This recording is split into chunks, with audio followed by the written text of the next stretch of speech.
Baik, selamat pagi, selamat datang kembali. Masih bersama saya Irfan Lewensa. Pada kesempatan kali ini kita akan melanjutkan pelajaran kita mengenai sistem operasi, yaitu bagian virtual memory. Jadi sebelumnya kita sudah membahas apa itu main memory. Main memory adalah suatu tempat di mana CPU akan mengambil data untuk dieksekusi. Jadi tempatnya harus berada pada sebuah main memory. Oke, perkembangannya saat ini semakin besar main memory dan harganya pun semakin murah. Tapi program aplikasi yang kita pakai atau kita buat itu semakin boros menggunakan main memory ya. Semakin boros menggunakan memori. Itu kendala dan yang harus kita hadapi. Kemudian pertumbuhan ukuran program menggunakan memori itu lebih cepat daripada pertumbuhan memori, besarnya memori atau murahnya memori. Kalau ditambah lagi dengan multiprogramming, jadi penggunaan memori, kalau misalkan semua aplikasi atau proses atau program itu harus berada pada main memory, maka size-nya itu tidak akan cukup.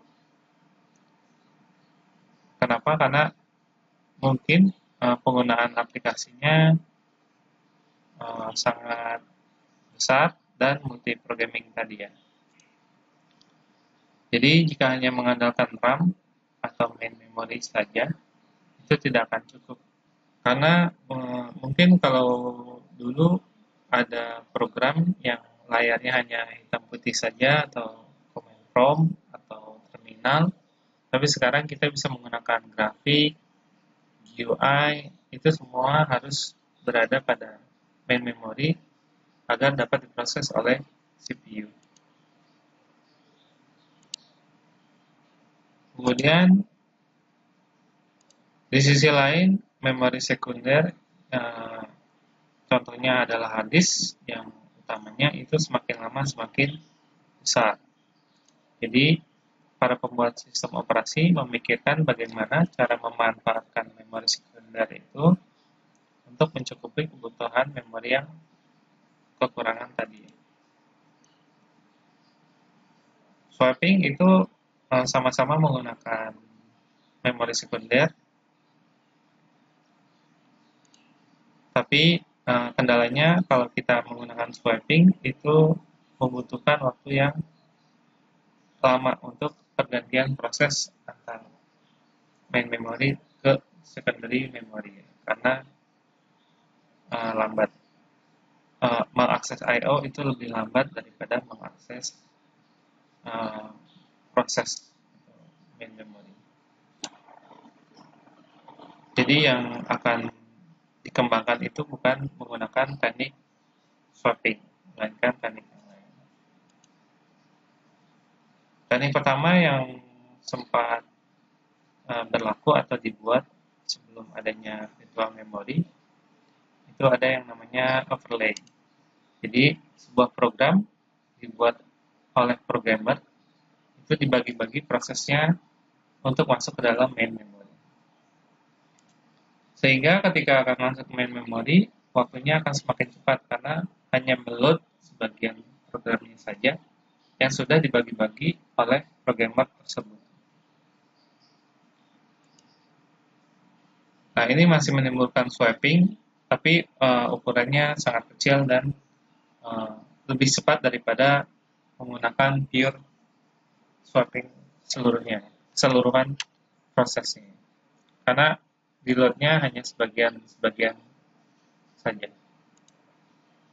Kendalanya adalah programmernya harus memiliki kemampuan yang bagus atau baik untuk membagi-bagi proses yang akan dimasukkan ke main memory. Contohnya ketika programmer itu salah membagi program untuk dimasukkan ke dalam memori, misalkan ketika ada kondisi if kondisinya apa, maka ternyata potongannya itu tidak ada di main memory, masih ada di secondary memory. Otomatis sistem operasi akan memanggil potongan proses tersebut ke bagian secondary memory, dan itu akan memakan waktu yang lama karena dia mengakses I/O untuk device hard disk ya.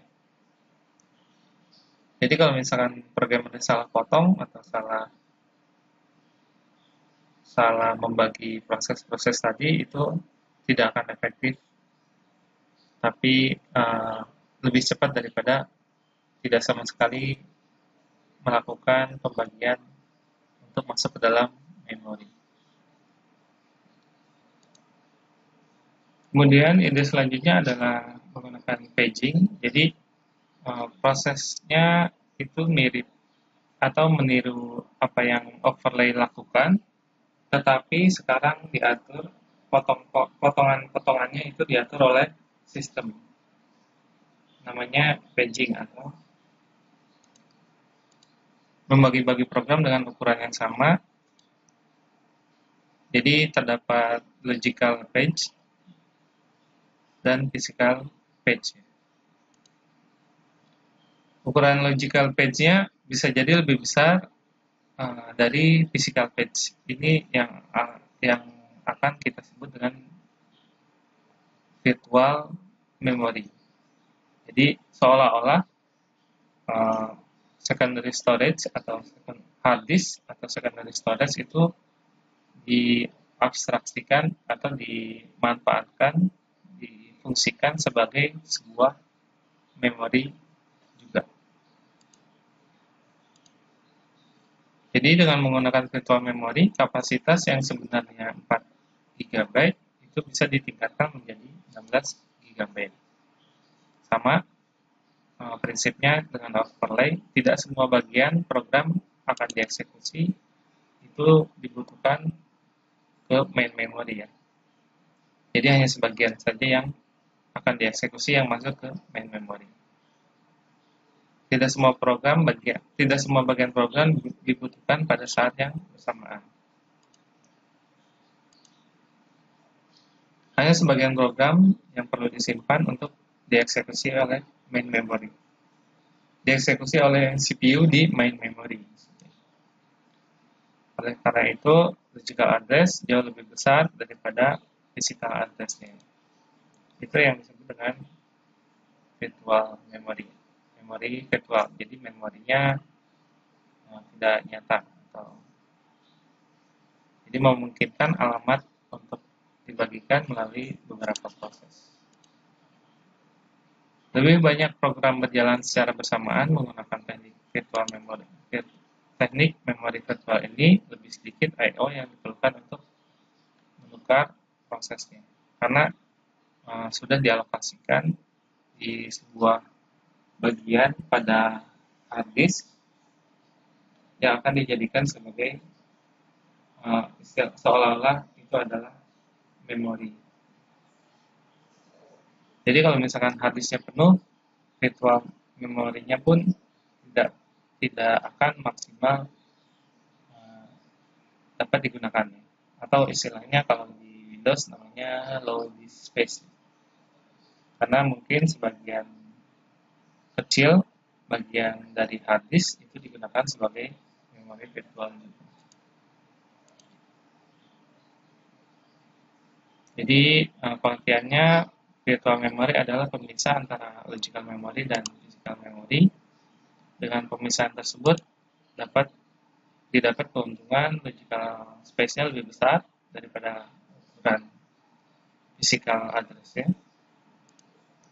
Hanya beberapa bagian dari program yang akan di-load ke memori. Pembuatan proses baru lebih efisien, lebih banyak program yang berjalan secara bersamaan. Butuh lebih sedikit I/O untuk load ke sebuah proses. Address space yang dapat dibagi untuk beberapa proses. Nah, kita sebelum melanjutkan mengenai virtual memory, saya akan menunjukkan perbedaan antara virtual memory dan swapping, walaupun dia sama-sama menggunakan secondary storage ya, hard disk.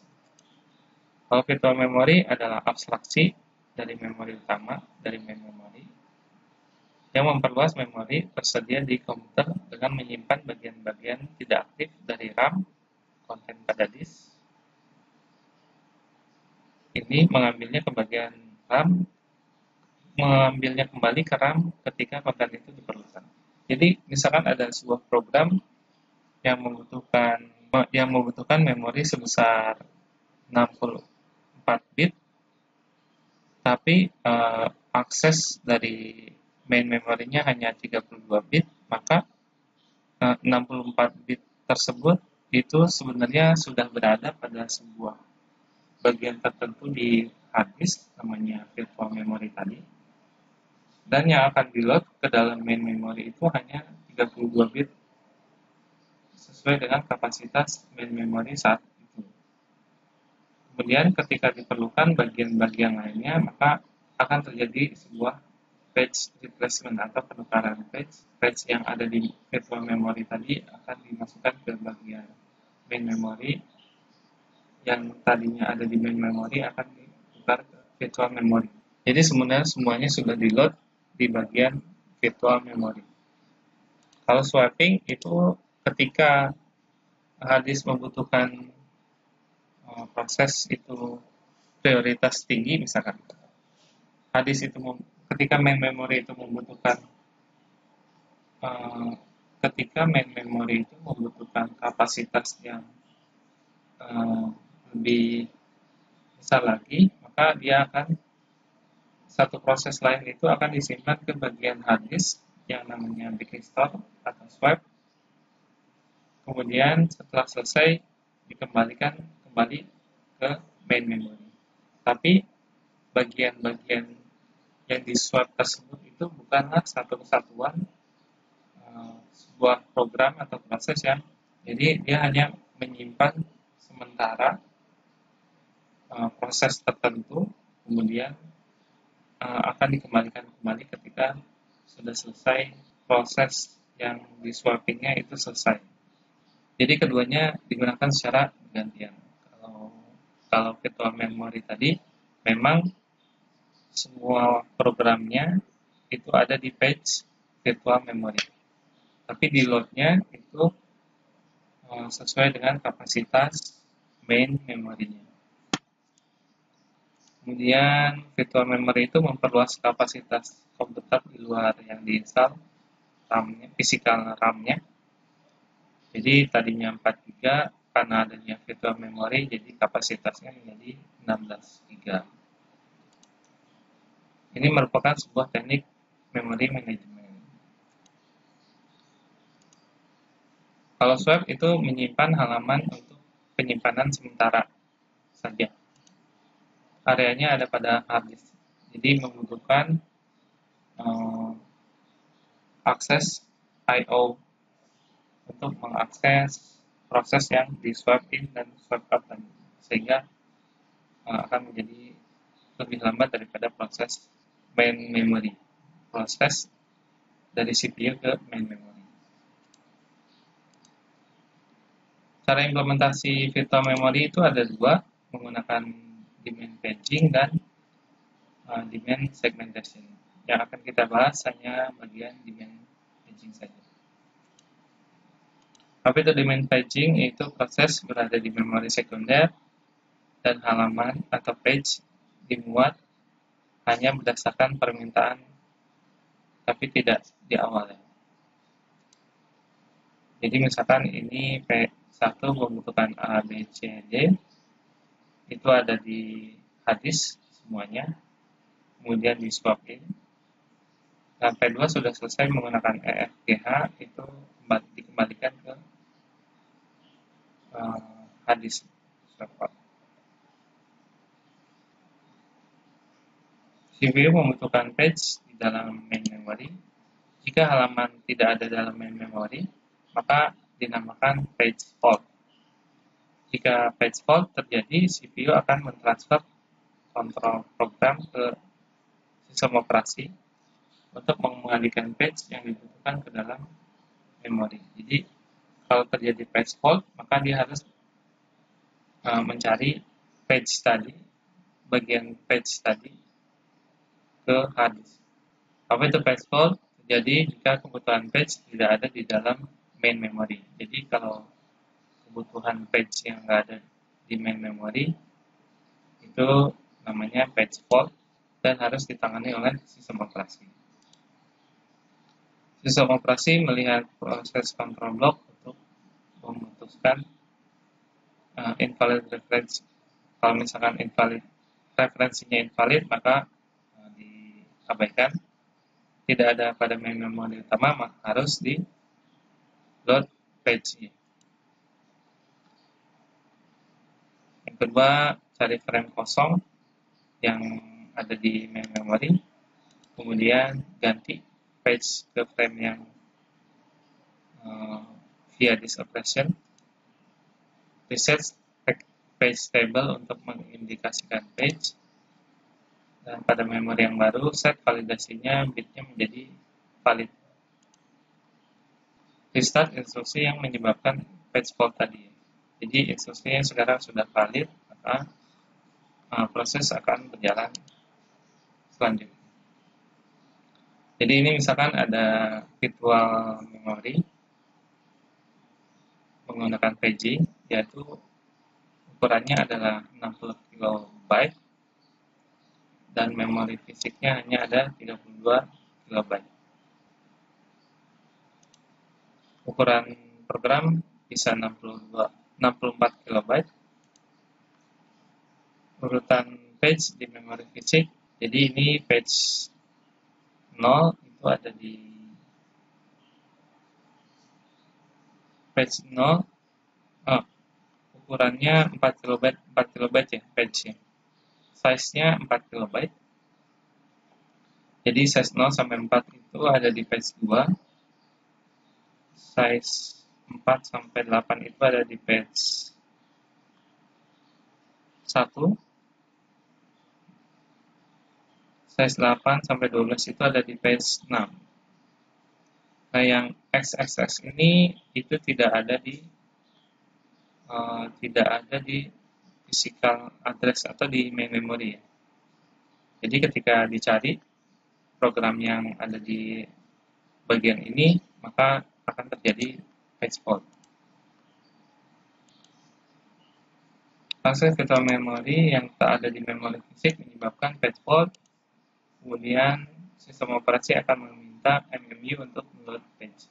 Jadi bagian yang bertanggung jawab untuk merubah atau mentransfer antar page itu menggunakan hardware MMU, Memory Management Unit.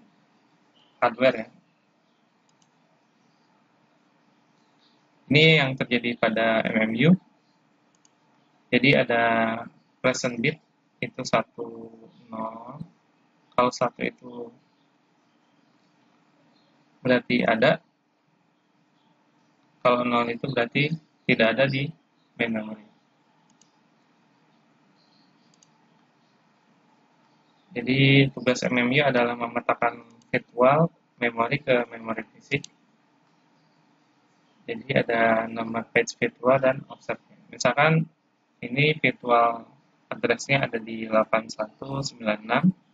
Kemudian kita jadikan biner. Setelah dijadikan biner 16 bit, maka kita akan transfer menjadi 15 bit yang di atas. Oke, 4 bit pertama itu merupakan nomor page virtualnya. Jadi ini ada 0010 itu 2 pangkat 0, 2 pangkat 1. Jadi 2, di 2 itu ada alamat 110. Nah, present bitnya itu 1 berarti dia ada di memori, maka 110 itu akan dijadikan header yang baru. Kemudian offsetnya mengikuti ya. 12 bit yang lainnya itu mengikuti, maka alamat physical address-nya ada di, kalau ini dihitung jadi angka numerik, itu menjadi di 24580.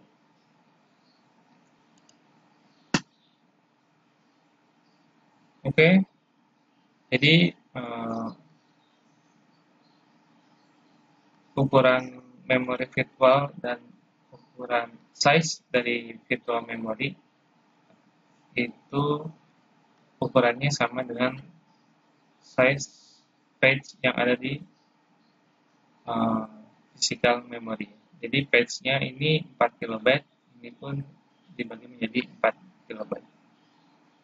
Tapi uh, ukuran dari logical address-nya atau virtual address space-nya itu lebih besar daripada physical address space karena dengan menggunakan teknik memory management virtual memory tadi, kita tidak perlu meload semua kebutuhan program yang 64 kilobyte ini ke dalam physical memory. Jadi yang XS ini tidak di-load ke physical memory. Contohnya yang tidak akan di-load, yang mungkin tidak perlu di-load ke memori, yaitu misalkan if else, ketika ada if, kemudian benar, maka else-nya itu tidak pernah dipakai, jadi tidak perlu di-load ke memori. Atau misalkan data-data yang ada, misalkan datanya itu data yang tidak dibutuhkan saat ini, maka dia tidak perlu di-load ke memori.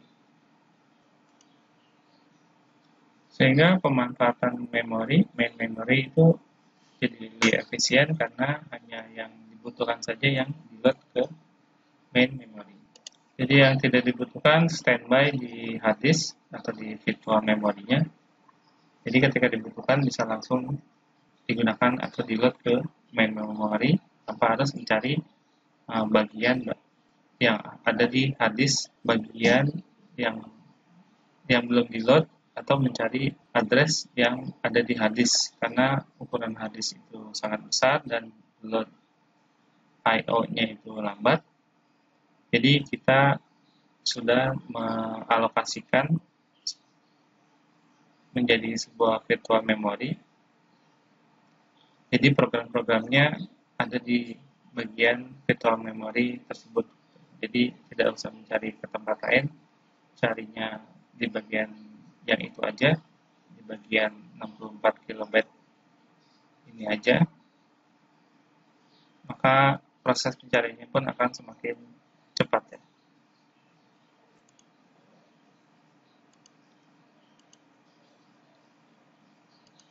Oke, ini kenapa harus diterjemahkan menjadi 15 bit? Karena di memori virtualnya itu 64 kilobyte atau 2/16, tapi aslinya hanya 32 kilobyte atau 2/15. Jadi memori virtual ini atau virtual memory ini harus diterjemahkan menjadi physical memory atau main memory.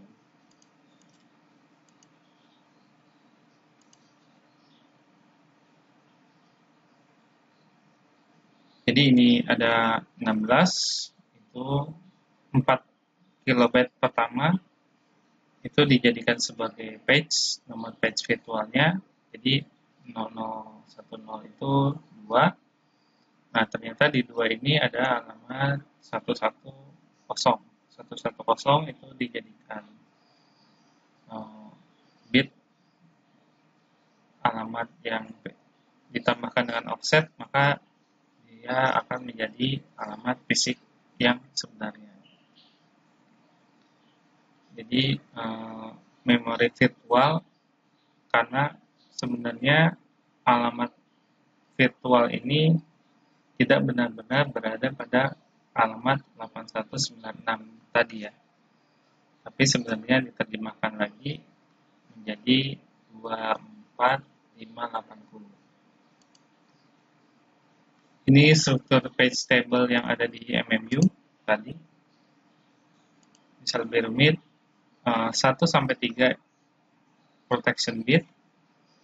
Jadi misalkan bitnya itu read only, write only, atau execution only, atau biasa disebut dengan di Linux namanya RWX. Kemudian ada modified bit, mencatat apakah page ini pernah dimodifikasi. Kenapa page ini harus dicatat dia pernah dimodifikasi atau belum? Karena ketika page itu sudah pernah dimodifikasi, maka main memory sistem operasi harus mengupdate page tersebut yang ada di virtual memorinya. Kalau misalkan tidak pernah dimodifikasi, maka langsung timpa yang ada di virtual memorinya. Kemudian ada lagi reference bit. Reference bit itu mencatat apakah page ini pernah diakses. Jadi kalau misalkan tidak pernah diakses, maka itu merupakan kandidat yang cocok untuk dijadikan page pengganti atau page replacement. Caching disable bit itu menonaktifkan cache.